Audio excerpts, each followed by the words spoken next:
कोकणातील प्रत्येक अपडेट जाणून घेण्यासाठी आजच माझे कोकणच्या सोशल मीडिया प्लॅटफॉर्मला लाईक, फॉलो आणि सबस्क्राईब. महावितरणमधील सेवानिवृत्त कर्मचाऱ्यांच्या जागी कंत्राटी पद्धतीने काम करणाऱ्या कामगारांसमोर आता उदरनिर्वाहाचा मोठा प्रश्न उभा राहिलेला आहे. सुरुवातीला या कामगारांना 19,000 रुपयांपेक्षा जास्त पगार मिळत होता. मात्र प्रशासनाने अचानक हा पगार कमी करून 16,700 रुपये केला आहे. वाढत्या महागाईच्या काळामध्ये पगार वाढवण्याऐवजी तो कमी झाल्याने कामगारांमध्ये तीव्र संताप व्यक्त केला जात आहे. विशेष म्हणजे या अन्यायाविरोधात 4 डिसेंबर रोजी कामगारांनी एकत्र येत कंत्राटदारामार्फत महावितरणाला लेखी निवेदनही दिले होते. पगार कपातीचा हा निर्णय तातडीने मागे घेण्याची मागणी त्यांनी केली होती. परंतु प्रशासनाकडून अद्याप कोणतीही सकारात्मक पावले उचलली गेली नाहीत. उलट प्रशासनाने या गंभीर विषयाकडे पूर्णपणे दुर्लक्ष केल्याचा आरोप कामगारांनी केलाय.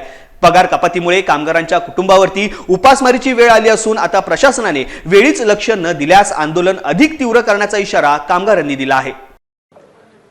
समस्या म्हणजे विषय असा आहे की आम्ही आजपर्यंत जे काम करत होतो ते पूर्ण वेळ काम करत होतो आणि तेव्हा आम्हाला पेमेंट 19,000 वगैरे मिळत होतं. 19,000च्या थोडं वर होतं.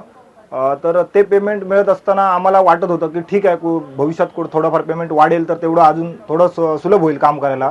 पण ते न होता आता त्यांनी पेमेंट कमी केले, 16,700 वर आणलं पेमेंट. आणि ते करत असताना त्यांचं असं म्हणणं आहे की तुम्ही पूर्ण वेळ काम करायचं आहे, कारण तुम्ही परमनंट माणसं जेव्हा रिटायर झाली त्यांच्या जागेवर तुम्हाला घेतलं गेलंय, तर त्यांच्याच वेळेत तुम्हाला काम करावं लागेल, तेही 16,000 पेमेंटमध्ये. आणि हे एवढं सगळं 16,000 मध्ये आत्ताच्या महागाईच्या काळात न जमण्यासारखं आहे. आम्ही ह्यांचा त्यांना पाठपुरावा पण करायला सांगितलेला, पण त्यांच्याकडून आम्हाला पाहिजे तसं उत्तर मिळालं नाही. म्हणून आज आम्ही साहेबांना भेटायला आलेलो आहोत. आता बाह्यस्थित कर्मचारी आम्ही गेल्या 4 तारखेला महावितरण बरोबर एक मीटिंग आयोजित केली होती आणि त्यांना पत्रव्यवहार केला होता कॉन्ट्रॅक्टर मार्फत.